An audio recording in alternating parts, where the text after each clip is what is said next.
Welcome back to the Health Rebels podcast. Right away, if you're watching the video format of this, you're going to see that things are different today. Hey, today's episode of the Health Rebels podcast is a little bit of a special episode. We're going to be talking today, and I want to read this off a script. I want to make this a little bit more prepared. I have a lot of points to talk about today, but tomorrow, if you're catching this live, is my 34th birthday. So I thought it'd be a little fun today to share 34 lessons in health and wellness that elevate life in general. And so today I want to give you 34 for 34, right? 34 lessons in 34 years. The very first one, we're going to start off, before we get into this, I want you to know there is no particular order for this. It's not like it starts from the best and goes to worst. It doesn't end with the best bit of advice. But these are 34 bits of advice that I've picked up along my journey over the last 34 years and what I've learned to allow myself to be at my healthiest and at my very best. And I want to share those with you today. So the very first one starts off with only you is you. Only you is you. And I know that sounds weird, grammatically incorrect. I know grammar, don't worry. I was an English major originally when I went to school before switching to exercise science. So I understand that sounds wrong. You would think the proper usage is only you are you, right? But I want to take this away from the second person and I want to put it into the third person. Only you is you. Right? And this is very important when we interact with other people, when we interact with expectations of others, when we interact with our own needs. There's only one person in the whole universe that looks and feels and lives and operates and acts the same exact way you do, and that's you. You are the only you there is. That means that as you go through healthy habits, you might have a different approach than what you've heard other people say. You might have to do things in a different way. We put this into the Health Rebel solution in the Rebel filter when it says at the second part to be energized by healthy habits. That is your litmus test to individualize the program for yourself as you're going through. If the recommendations, regardless of how textbook right they are, regardless of how good that advice is, if it's not serving you as an individual, it's not good advice for you because only you is you. On the other side, to take this into relationships with other people, is a lot of conflict, a lot of strife occurs because people do things differently than you would because you're the only one that is you. Only you is you. We can't always judge people based on our standards, based on our expectations, based on what we would do in that situation. We have to give people grace, understanding that only you are you. Only you is you and they are them, right? So just give people grace and then be willing to give yourself grace to find that path that's right for you as an individual. The second point of the 34 and 34 is positivity is a must. Positivity is a must. Everything grows out of positivity. There's a great Zig Ziglar quote that says that positive thinking can't do anything. It can't do a single thing, but it will do everything better than stinking thinking, than negative thinking will, right? Positivity is a must if you're going to be at your very best. It gives us the environment and the opportunities to be at our very best. When you're stuck in that stinking thinking, when you're stuck in that negative pity parties, when you're stuck in finding problems to solutions, you're always going to be stuck and you're always going to be less than you could be. Positivity is a must to be at your best healthy, to be your healthiest, to be your happiest, and to put your best foot forward every single day. The third part is, this one's going to deal with a lot of interpersonal relationships, but nobody is right. So use what is useful. This one comes by way of my buddy DeMarcus. I mentor a new personal trainer. He is a studio manager down in Mississippi. Great guy. But sometimes we'll be talking into things that are a little more philosophical, a little more existential, a little bit more mystical, a little more spiritual, and trying to understand the inner workings of why people do things and the justifications for why people explain all the things that they do. The reality is, we don't know what the hell we're talking about. We really don't know what we're talking about. There's a lot of things a lot of explanations on why some things work or why they don't, But the reality is, what we want to do is we want to find the things that do work and then just do those things. Regardless of why they work, just use what is useful from whatever practice you find it in, right?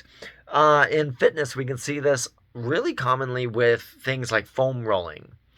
As of yet, we fully don't understand the mechanics of what foam rolling does in the body, to the fibers, to the tissues.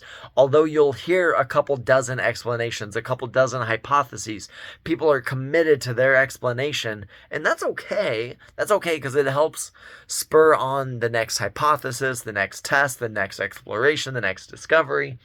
But the reality is, nobody knows what the hell's going on with foam rolling. All that we know is that it seems to help people with pain management and it seems to help increase flexibility for some reason.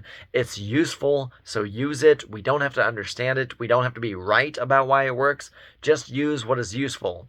As you go through philosophy, religion, theology, all these things, there's going to be millions of explanations for things, but just find the practice that's useful. Nobody's right. Use what's useful. The fourth point is ironic. It kind of sort of comes from the fourth scroll from Og Mandino's Greatest Salesman in the World book. The fourth scroll says that you are nature's greatest miracle, but this one says in the 34 for 34 says that you are the most important. Now, this comes up a lot with my clients because they always put themselves on the back burner. They always want to give to other people. They care more about other people than themselves. But the reality is, Copernicus was wrong. You are the center of your own universe. Everything in your life revolves around you. Somehow, some way, if you didn't exist, your life would have no experiences, right? You are the most important. When you're in an airplane, they're always telling you during the safety drills, in case of emergency, put the mask on yourself first before helping others. You are the most important person there is. You have to take care of yourself so that you can take care of other people. You have to take care of yourself so that you can give to other people. You have to be whole so that you can experience with other people. You are the most important person in your life, in your experience. Nobody else can give to you what you do not have yourself, right? Nobody else can make your experience better when you're at less than 50%, right? You're going to miss out on what other people have to offer if you're not at your best. You're going to be able to give less if you're not at your best, right? You are the most important person. You have to take care of yourself first and foremost. Which brings us into point number 5. You are the second most important person. This one deals a lot with interpersonal relationships. When you're talking about other people, they are more important than you are, right? When you're dealing and interacting and talking with other people, when you're working with people, when you're coaching other people, you have to understand that they are more important than yourself. During this whole podcast, I've been trying to talk to things about what works in your life. These are lessons from my 34 years, but I come in second. I talk about this second. I talk about me after I talk about the benefit to you. It's my lesson after your benefit. I'm the second most important person. You're the second most important person in every interaction that you have. When you can put the person in front of you above you, then you can get so much more satisfaction. You can get so much more benefit out of these interactions. You must know that you are the second most important. Which brings us to point number 6. You're not important at all, right? We oftentimes get this notion and this self-grandeur, and we worry about doing the right thing and doing the thing correctly and what it says about us and what it says about our potential and who we are. But this is all about the ego, right? This is all thinking that you're more important than you are. And the reality is you don't matter at all when we look at things on a larger time scale. How many of us know our grandparents' names? Probably a good many. How many know your great-grandparents' name? Or your great-grandparents' grandparents' name? Over time, people are going to forget about you. There obviously are some exceptions. We still remember George Washington a couple hundred years later, but do you know who the third pharaoh of Egypt was? One of the most important men in the world. No idea who that person was. No matter how great or grandeur you are, no matter how much you accomplish, there will come a time when you stop existing and you don't matter anymore. The reality is you're not important at all. And as dark and dreary as that sounds, I think that's really enlightening. I think that's really inspiring because it gives you a lot of permissions to focus on the moment, to be present. Because in the grand scheme of things, nobody's going to remember you. You're not important. So just do the things that are good for the sake of doing things that are good because they're enjoyable. You're not important. Just go out there and be. And if you're wondering how we got from 4, you are the most important person, to 5, you're the second most important person, to 6, you're not important at all. How do we go from most important to not important at all? Well, I've learned that throughout life, paradoxes don't exist. They only exist in language, but never in practice.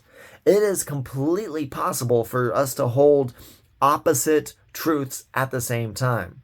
Right? This comes up in coaching a lot. This comes up in healthy habits a lot. There can be a lot of people that are doing the right habits, getting better, and still have weight to lose, right? You can have weight to lose and be healthy at the same time, right? Paradoxes don't exist in practice, but they do exist in language. And sometimes the language and the thoughts and the perceptions of a paradox will hold people back from taking action because they'll get confused, right? If you are overweight and have weight to lose, it's okay to have slow progress, to be making slow progress and to be making progress at the same time.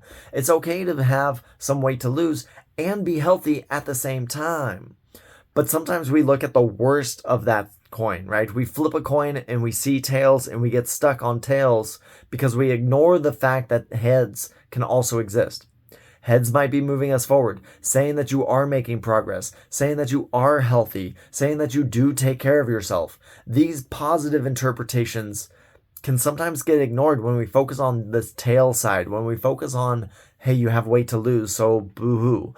Or, hey, the progress has been slow, so boo-hoo. Sometimes we get stuck thinking on the negative, getting stuck in this paradox that really doesn't exist in reality, only exists in language.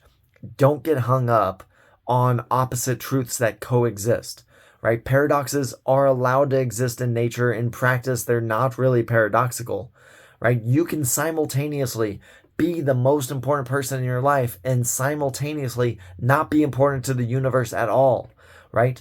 That can be a coexisting truth, and we can act on both of those in different ways at the same time. Paradoxes only exist in language, not in practice. Number 8, unrelated to what we were talking about before, but number 8 is that physical health improves everything. Your whole life, 100% of your time is going to be spent in this body, in this vessel that you have. Your whole life gets lived and experienced through your body. As your physical health improves, everything in life gets better with it. If you want to go on vacation with your loved ones, and you get tired because you physically have less energy, you're going to get less vacation. But if you go on that same vacation and you're healthy, you're vibrant, you have energy, you get to do so much more. You get to have so much more excitement. You get so much more vacation from that. As your physical health improves, everything in life gets better with it.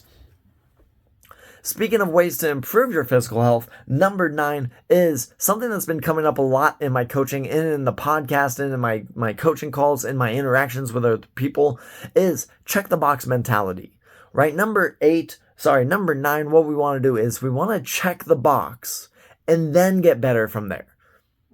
Oftentimes, one of the big hangups that I get with clients in my coaching program is they have this expectation that they're going to do these habits perfectly on day 1, the first week, the first month, they're going to be perfect.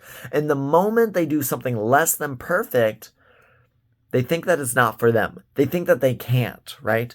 What I want to do instead is I want to check the box. I want to do the minimum, not the maximum. I want to do the minimum first and then improve from there. Right? So check the box and then get better. So an example of this comes in activity, right? We might think about workouts. We might have this ideal image of what the perfect workout plan looks like. It might be 5 days a week, 60 minutes, progressive intensity, working out, doing your cardio, doing your strength. It might be that perfect plan that you have envisioned.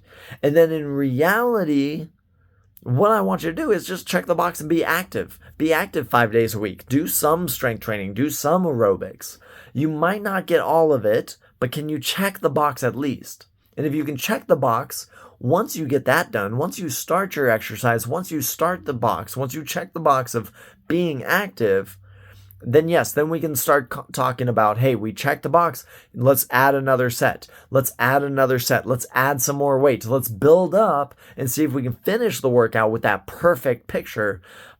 But we're starting with the idea of checking the box and building up from there. So number 9, the best way to stay continuous momentum is to check the box and then build up from there. Number 10, this kind of helps with check the box mentality, but remember, healthy habits are not hard. If it's hard, then it's probably not healthy. I see this all the time. People want to do these most extreme things. They go on these large fasts. They go on these restrictive diets. They go in these high intensity workouts and they struggle to stick with it because it's a very hard habit. Healthy habits are not hard. There's this misconception because of the way we presented things as no pain, no gain, that it's hard to do things, that it's hard to stick with things. But the reality is healthy habits really aren't. When we check the box, it's not that hard.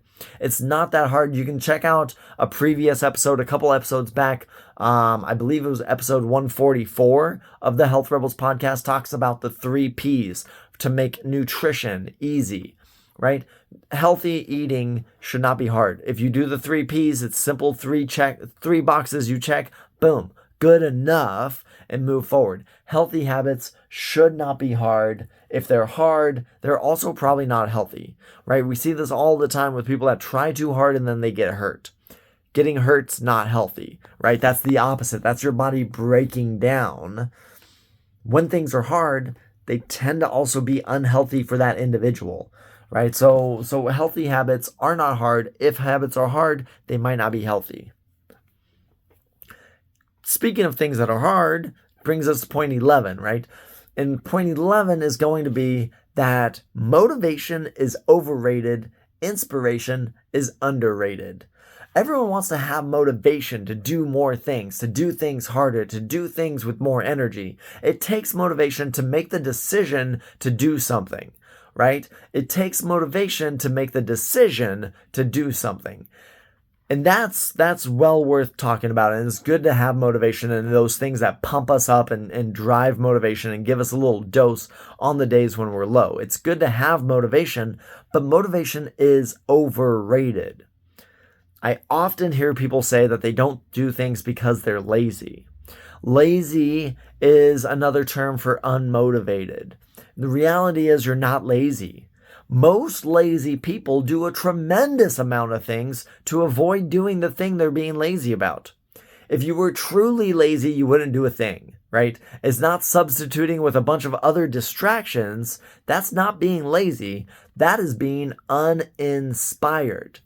My story here is that you probably know that I've got a steel rod in my left leg, 5 pins, 3 screws, catastrophic knee injury. I was on bed rest for 4 months and going through physical therapy.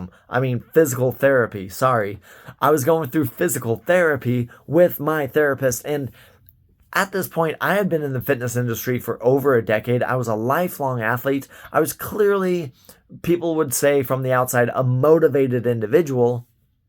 And I was struggling to do my PT exercises. I was struggling to get through the therapy. I was struggling to show up. From the outside, it looked like I was unmotivated to do my PT.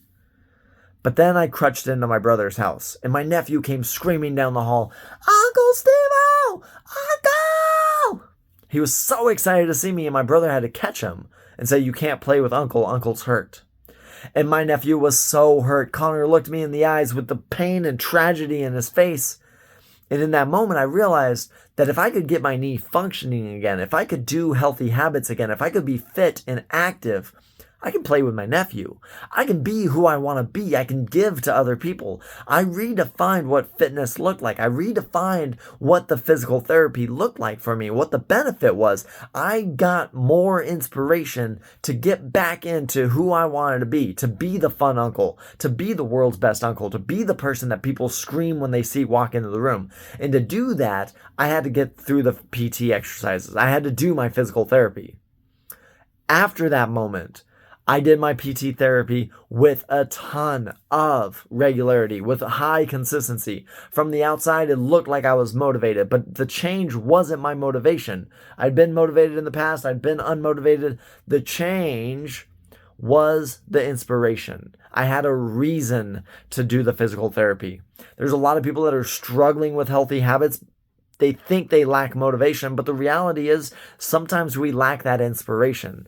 And I do this with my clients and I dive deeper. I don't accept weight loss as a goal. Nobody gives a shit about losing weight. Nobody cares about losing weight. And if you think you do, I'm going to challenge you that you really don't. That number means absolutely nothing. The reality is when people say they want to lose weight, they think there's something that weight loss is going to give them. Maybe it's more confidence. Maybe it's more intimacy with their partner. Maybe it's the energy to play with their kids and be a better parent. I don't know what it is for you. I know what I've heard from past clients, but we want to dig in and find that inspiration. What is that thing that inspires us to do the healthy habits? If you're lacking motivation, I don't think it's really a lack of motivation. I think it's a lack of inspiration. And to dig deeper. And if you're struggling to do that, hey, head on over to my website, comment down below on this, wherever you're finding it, and we can schedule a consult to kind of go through and ask those deep probing questions, the challenging questions that make you think, that make you find that inspiration behind healthy habits. Option number 12, lesson number 12 out of 34 and 34 years. Number 12 is have a hobby. Have something that you enjoy doing. This is something that's really starting to fall wayside in American culture. We're losing hobbies at an atrocious rate. Most people's favorite hobby is binge watching Netflix. And that, I will argue, is not a hobby at all. That's a distraction, and that's the lack of a hobby. That's saying that there's nothing more significant in your life than going on TV and letting the TV tell you something good, right? That is, now, I'm not going to be upset. After this, today, I am going to watch an episode of Loki on Disney Plus. I'm fine. I'm going to be intentional and deliberate about that because I like the Marvel stuff and I want to see that and I want to share that with my niece. I want to share that with my buddy Gonzo. I want to be able to share that with other people. That's a fair hobby when it's intentional. A lot of people lack hobbies, lack intentions, and they just kind of coast and exist. There's nothing that fills them up. There's nothing that gives them excitement. There's nothing that gives them meaning or purpose or satisfaction. You have to have a hobby. I don't care what it is. I don't care if you do want it to be Netflix. Share it with other people. Watch it deliberately. Have a genre that you prefer. Don't just scroll through Netflix hoping that you find something. Look at Netflix with intention and deliberation. But have something that you do for yourself, for enjoyment, that you get enrichment out of. There's a lot of hobbies that you can have. I like to play video games. I like to hike. I like to play with my dog. I like to read. I read a book a week. I love comic books. I've got a stack of comic books right there that I have to go through. I enjoy comic books. I enjoy learning and personal development. I love entrepreneurship. There's a lot of things that I do that just give me interest. And that's good to have. That gives more satisfaction. That gives more fulfillment. That gives more happiness. You got to have a hobby. If you want to be happy, have a hobby. Number 13, what I usually recommend people, and what's made a lot of decisions in my life, is do the math on yourself. Sit down and do the math a little bit someday, right? One person once asked me why I got so much better at cooking, I'm not a Michelin star, I'm not a chef. Please don't ask me to cook for you, but my food tastes good when I make it. And they asked why I got so good at cooking or why I try to cook so often. And the reality is I did the math on it. If I eat 4 times a day, that's 3 meals plus a snack. That is 4 times a day over 365 days a year. That is almost 1,500 foods, 1,500 eating times a year. If you're going to do something 1,500 times a year, you should enjoy it. And to enjoy eating 1,500 times a year, I realized that the food I made had to taste better, had to be more enjoyable, had to have more variety. So I decided I was going to learn how to cook, and I tried and I worked at it for several months to get better and better and better and better, and to understand cooking better, and to understand seasonings and flavor combinations so that I can make things. There's a couple recipes that I worked on and cooked over and over and over again so that I could master it, so that I could rely on it. Things like my fish tacos, my roasted vegetables, my Hawaiian rice bowls. There's some recipes that I have in my back pocket that I really enjoy because I know I'm going to eat 1,500 times a year. That is too many times to do something and not enjoy it. How often are you in bed? How often are you sleeping? If you're getting 8 hours of sleep a night, that's 1/3 of your life. That is far too much time in bed to be in an uncomfortable situation. Get a higher quality mattress. How much time do you spend in your car? Is that worth just wasting that time? Or can you put in some more podcasts, something that fills you up? Can you listen to some audiobook about a comedy, some David Sedaris? I should have looked that name up before David Sedaris? He's a comedy writer, super funny.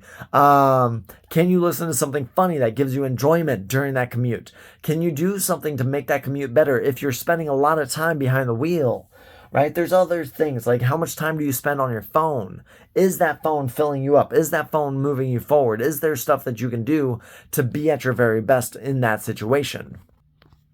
And sometimes this gives directions, but sometimes it makes us feel yucky. Sometimes when we do the math on ourselves, we feel really bad. How much time are you spending on your phone? Is that something that you want to confess to when you look at your phone? If you're looking at your phone for 4 hours a day, is that something that you feel good admitting about? If not, that's worth making a change. If you're doing the math, how many times did you eat out at restaurants you didn't want to eat at? Is that something you're proud to admit? If the math turns out to show you a number of something that is unsavory, something that's unfavorable, that's a good sign that there's a change to make so that you can be at your very best. Do the math on yourself. I've also learned point number 14 is that holistic is better. A holistic becomes a force multiplier that gives you more results with less effort. And that's a beautiful thing. More efforts with less effort, or more results with less effort. Sorry. Now, to have some clarity, this is something that I often am challenged with. I do have this propensity to do too many things to try to get all these different benefits. What holistic does is they are separate things. They are unrelated things that interact with each other. So the best example of I can give this is within business. As a business owner, there's several different elements to business. There is fulfillment. I have a coaching service, so me coaching the clients is fulfillment, right? There's marketing. How do you tell people about your service? There's sales. How do you get people to sign up for that? There's fulfillment. There's a lot of little elements within business. And when you can do a little bit in each of those, they all cooperate to create a better business. However, within each, it's easy for us to get distracted. Right? Within marketing, there's a ton of different options, especially nowadays, to market. I can go with in-person networking events. I can do Facebook marketing. I can do podcasts, blogs, YouTubes. I can do written content on other people's platforms. There's a million ways to market, and doing all of those is not holistic. That is distracting. Right? If it's in the same category, it's not a force multiplier, it's actually a force diminisher. So when we talk about holistic, and you can see this in the holistic wheel that I do with my coaching clients, right? We do 6 areas of health. It's mindset, it's activity, it's nutrition. There's 3 other areas. But within, we don't try to take a holistic approach to activity, right? We're not going to give you and try to get you to do CrossFit plus kettlebells plus yoga plus Pilates plus all these things. It just adds too much, and it's a distraction from each, and none of them get good. However, if you exercise and you eat well and you have positive mindsets, and you do the sleeping and the stress management and the supportive accountability. They're all different elements that interact with each other, not in a distracting way, but in a multiplying way.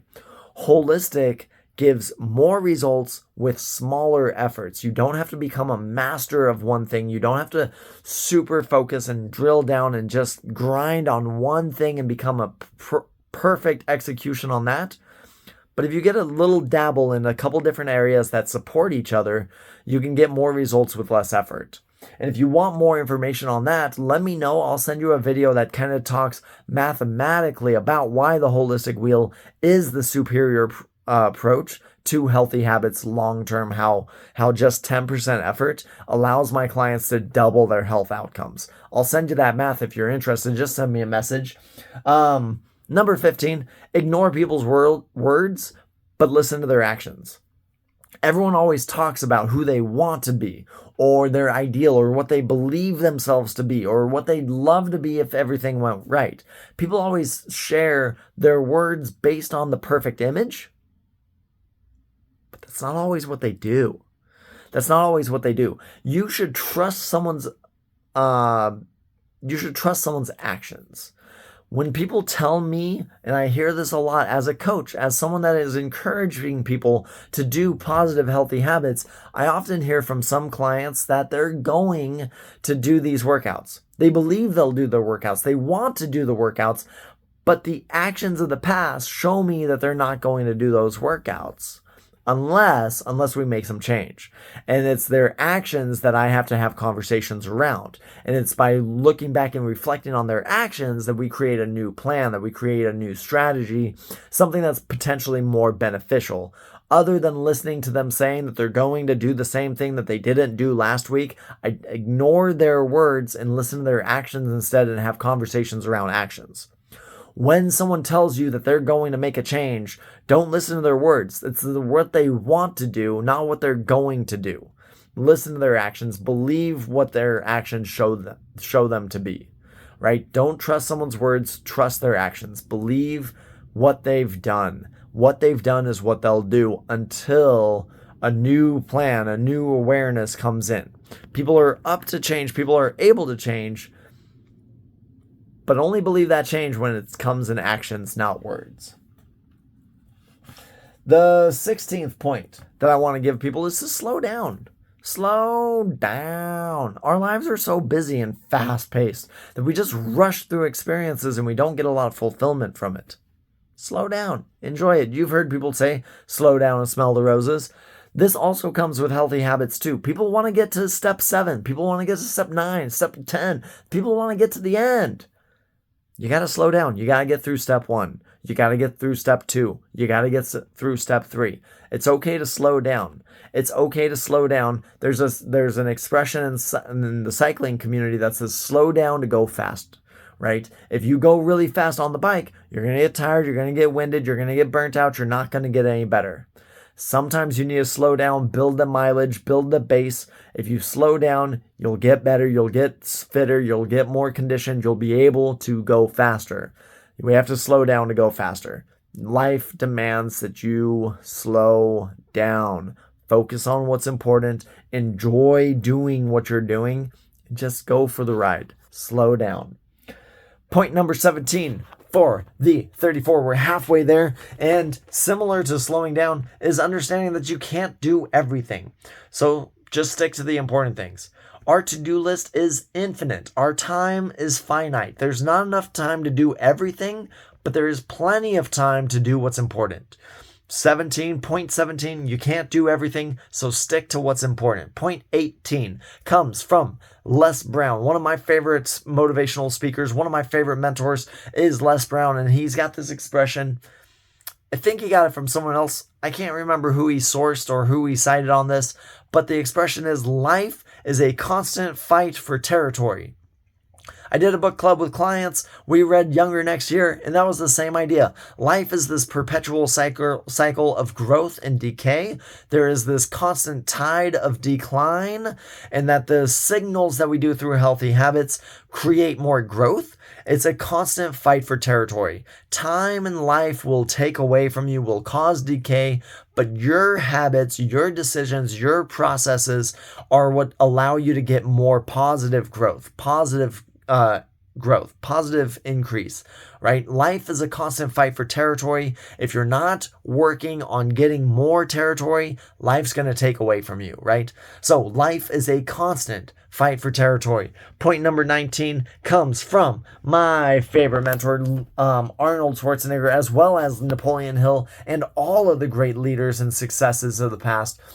You got to have a vision of where you want to be. Success never happens on accident. Good things will never happen on accident to you. You have to have a vision of where you want to be and take steps in that direction to get there. You have to make the path to get to the destination. You're never going to accidentally end up on that good vacation, right? You have to take a destination. You have to go and move forward. You might change path in the middle. You might take a detour, but it starts by having a vision and starting down that path. You have to have a vision. A lot of people, I don't think, have vision these days. In fact, this was something that Earl Nightingale said in The Strangest Secret, that most people go through life like a ship without a voyage, right? With like a ship just wandering at sea, going wherever the waves toss them. And if you follow that, if you just go where the waves toss you, eventually they're going to toss you into some rocks. You'll end up shipwrecked and derelict and broken down in the middle of the vast ocean with no land in sight. You have to have a vision. You have to have a destination in order to journey safely.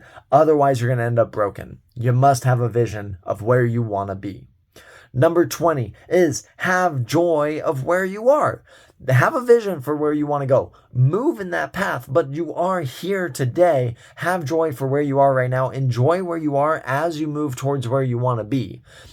This is something I struggle with often, is that I am so future focused. I oftentimes get stuck dreaming and scheming of where I want to be and where I want to take Health Rebels and what I want to do and what my 10-year plan is, what my 5-year plan is, what my vision is, that I often forget to enjoy the moment right now, to enjoy the process, to enjoy talking to you on this podcast right here, right now, right? There's so much about moving in the future. We have to also remember to love where we are right now. It may not be perfect. You may be able to make something better, but it is right now and it's pretty damn good.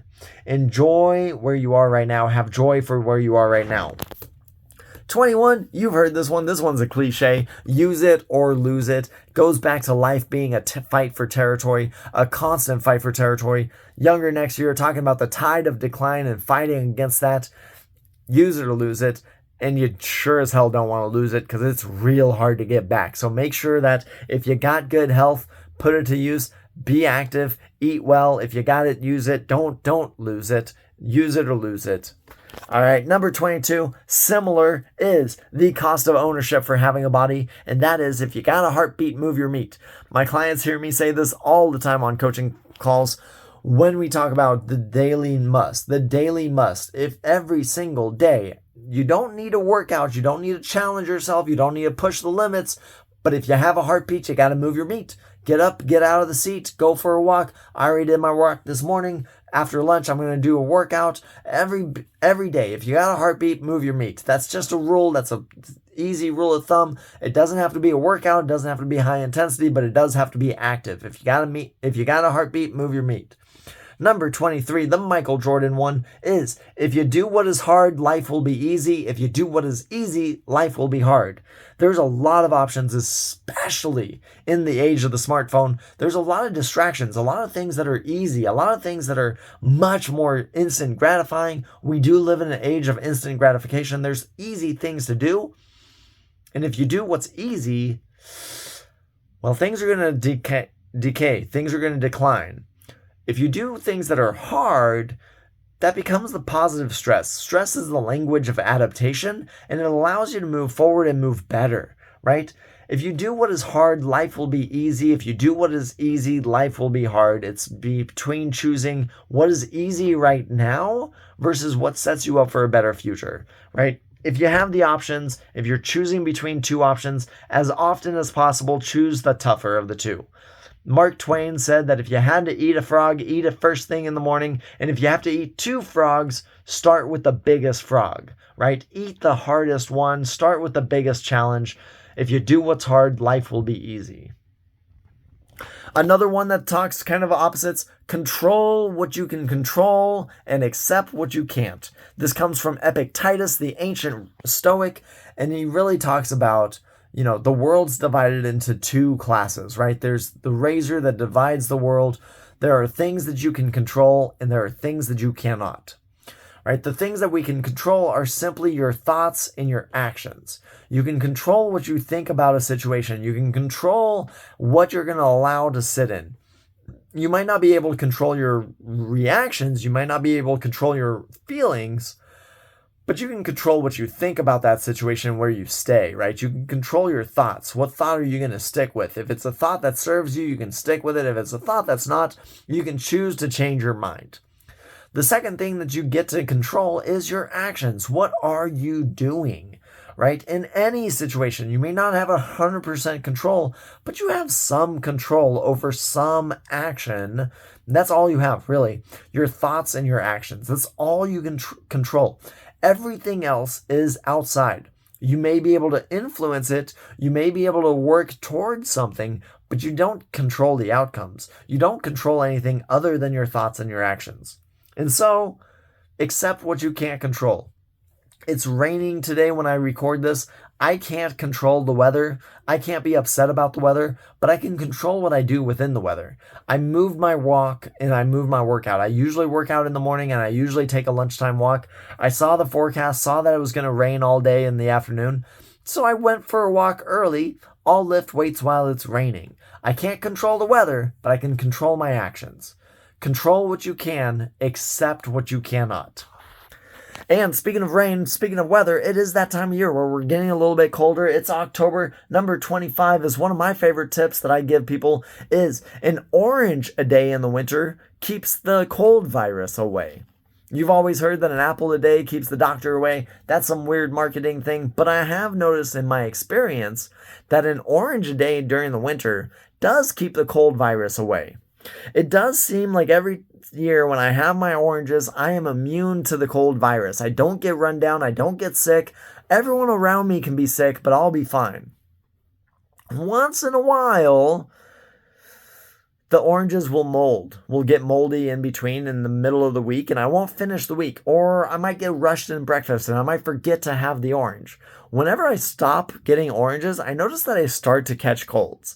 I don't know. I don't have a support that this is not FDA approved, but I've noticed that an orange a day in the winter keeps the colds away.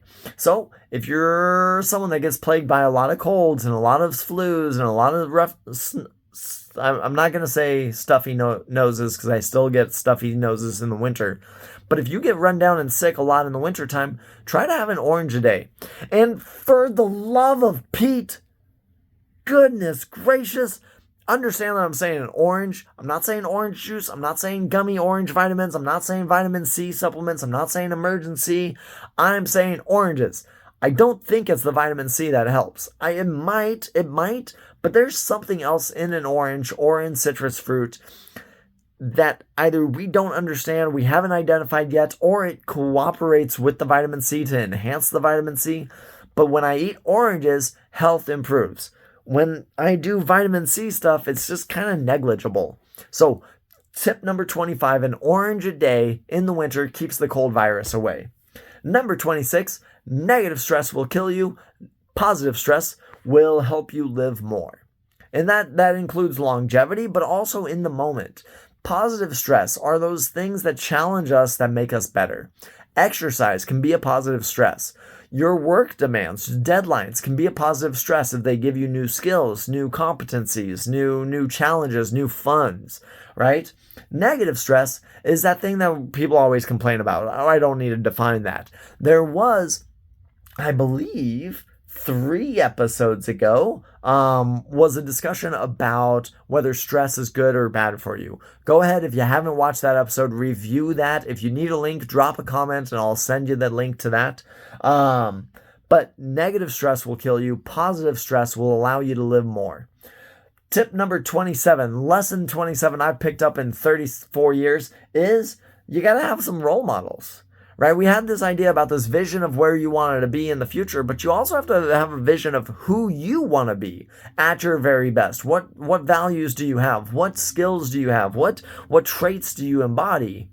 And we define these based on our role models, those people that we aspire to be like, that we're inspired to be like, those people that we admire. There's something about them that we admire in them that we want for ourselves. We need to have role models that give us direction, that give us that blueprint of how to go forth. Some of my role models include Arnold Schwarzenegger. I think he's a fascinating human being with laser focus on his vision and uncompromising just tenacity in fulfilling that vision.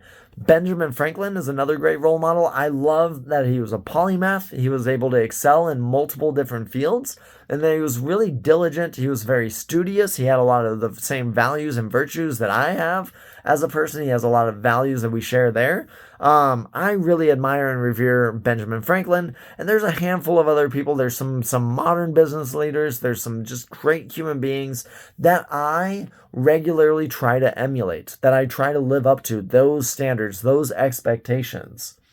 And part of the benefit of having role models is lesson number 28. You got to have core values. What are those traits about yourself that you adhere to in every situation, regardless? What is that standard that you aspire to, right? Core values. For me, I have 3. It's quality, integrity, and enthusiasm. If I can maintain those 3 traits, I am who I want to be. Everything that I want to accomplish in life can be accomplished through those 3 traits. If I can do what I say I'll do. If I can have integrity, I will be who I want to be. If I can do the things that I do with the utmost quality available to make them as good as I can, I will be where I want to be. I will be who I want to be. And if I can do the things that I do with enthusiasm, with energy, with passion, then I will also be who I want to be and be where I want to be. You got to have core values. And I'm not telling you what your core values have to be. Those 3 resonate for me, and everything that I try to do tries to run through the filter of, is this, and am I living in integrity? Is this thing that I'm doing quality? And am I doing it with enthusiasm? And you'll notice that talking about that, reminding myself about enthusiasm, you might have noticed a little pickup in energy in this podcast. We got to put out a quality product, and we got to put it out with enthusiasm, right? That's my standard because of my core values. I'm curious, what are your core values? Do you have them defined? If you do, leave a comment down below. I'd love to know what your core values are. Number 29, this is a great one. You have to differentiate the difference between opinions and advice. Everybody has opinions, but very few people have advice. Here's how you can differentiate opinions versus advice. 1, everyone has opinions, so we don't need to really define that. We'll define that by eliminating it from advice. Advice is rare. Advice comes from people who have done what you want to do or know how to do what you want to do. Advice is proven bits of information that will accomplish an objective, right? There's 2 parts to that. It's proven and it's to accomplish an objective, right? That's what makes advice advice. A lot of people have opinions. They'll hear something, and I get this all the time as a business owner, is people will tell me what I should do with my Facebook, how to grow my business on Facebook. People will tell me how I can get new clients by this avenue, or what I should do for the podcast, to share the podcast with more people. And these people don't have businesses. They don't have experience. They don't actually know what it is going to be to get to the next level. These people don't run a podcast. They don't understand how podcasts operate. They're not capable of giving me their advice. They're not capable of giving me that proven strategy, that proven bit to accomplish an objective. They have an idea, and I love that they're willing to share their opinions with me. It shows that they care for me and they care for the outcomes, and I appreciate it. I'm grateful for that. But I also understand that they're physically incapable of giving advice because they lack that experience, they lack that research, they lack that understanding. And so at the end of the day, I hear opinions, but I listen to advice. And if it's someone's opinion that I don't think is advice, I'm really not going to pay attention to it. I'm not going to weigh it down. I'm not going to weigh myself down by wearing that opinion. I'm not going to hold myself back by being beholden to opinions. I'm not going to change directions and lose momentum and lose progress chasing opinions. But if someone I admire, someone I respect, someone I had, really adhere to with their philosophies, if there's someone that I aspire to be like that gives me advice in something that they understand intimately, I can change direction to follow that advice. There's a difference between opinions and advice, and a lot of people cause stress because they don't differentiate between opinions and advice. We got the last 5. We got 30, 31, 32, 33, and 34. We'll see if we can wrap this up in the hour. But hey, number 30, understand anything worth doing is worth sucking at. Anything worth doing is worth sucking at. Everyone has this expectation that on day 1, they're going to start something new and it's going to go exactly as they imagined, and it goes wrong. And it goes bad, and it sucks, and it's terrible, and it doesn't do good things. And then they quit because it doesn't work for them, or they can't do it, or some other thing, some other story there. If it's worth doing, it's worth sucking at initially.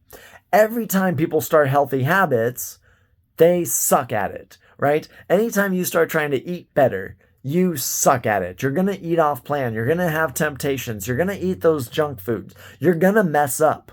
You're going to suck at it. That's okay.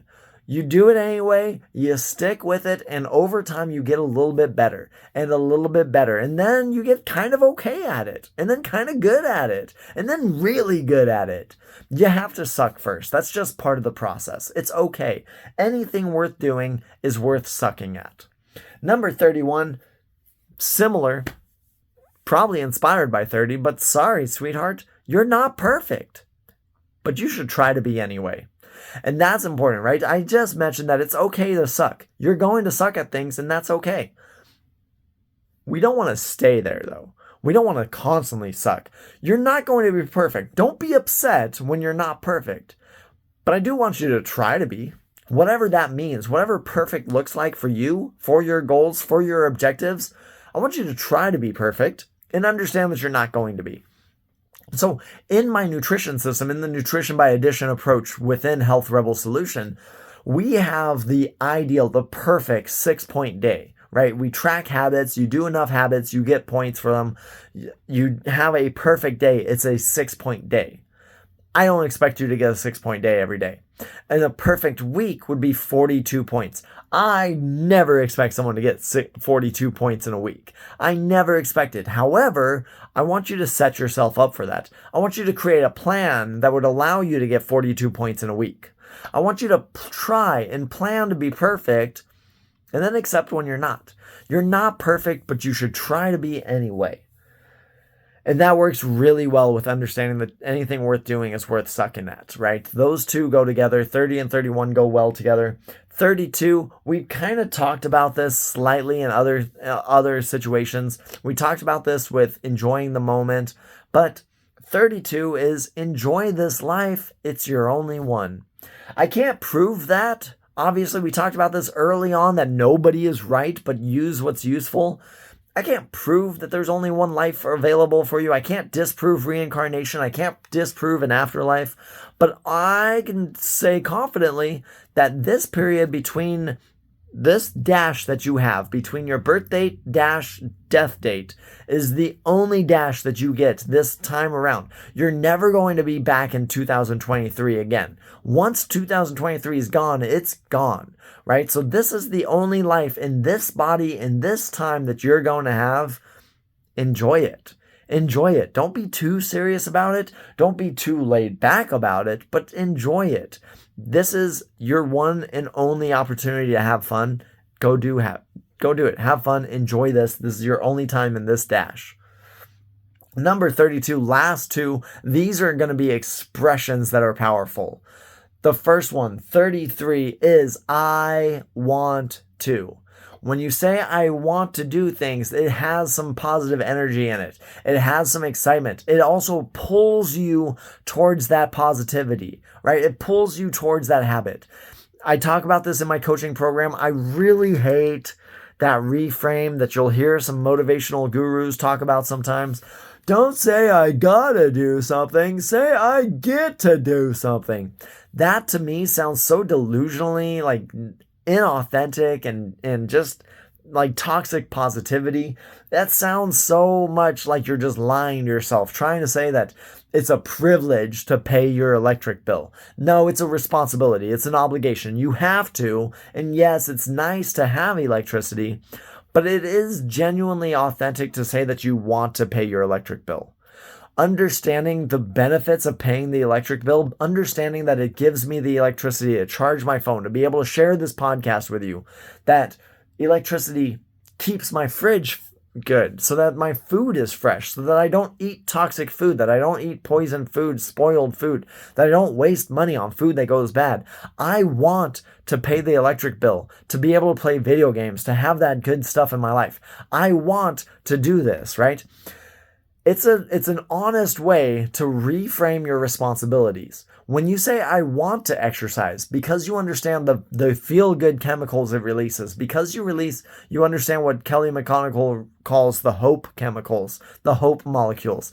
When you want to have that positivity, when you want to have that energy, when you want to have that health down the road, when you want the benefits of exercise, then regardless of whether you're an exercise enthusiast or not, whether you've been a lifetime athlete like me, it's honest to say you want to exercise because of the benefits it gives you. I want to is a powerful expression that I recommend. That's number 33. And wrapping it up with number 34 is I am blank. Right? Whatever comes after I am is going to be a self-fulfilling prophecy. If you say I am an idiot, congratulations, you're going to be an idiot for the next couple of years. You're going to do some really stupid shit because you said I am an idiot.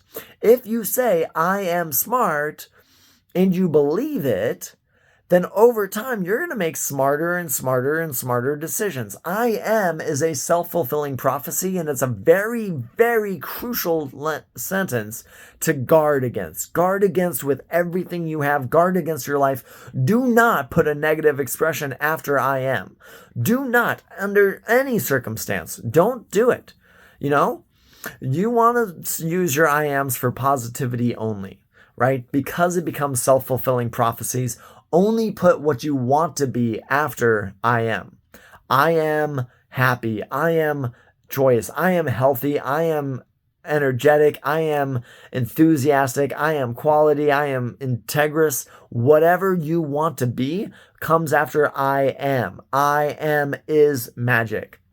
Anyway, that is 34 lessons that I've learned in 34 years. I know this was a longer podcast than normal, but I hope there was a lot of good value from you for this. And I'm curious, what was your favorite? What was your favorite part of the 34? You can comment down below if you're on Facebook or YouTube or anywhere that there's a comment section. You can, if you're on Spotify, there's a Q&A section. You can answer there. And if you're listening to this anywhere else, and you just wanted to send directly to me, you don't want something public, you can email me, steven@healthrebels.us, and let me know which one of these 34 lessons in 34 years was your favorite. Which one turned on a light bulb moment for you today, and which one made a difference in your life?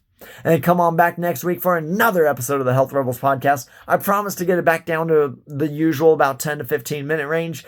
This one was a little bit longer, but I think you'll enjoy it. There was a lot to unpack here, and I'm glad to share this on the eve of my 34th birthday. Everyone have a great day, and break those fitness standards, define life for yourself, and, have a great day. I'll talk to you again. Bye.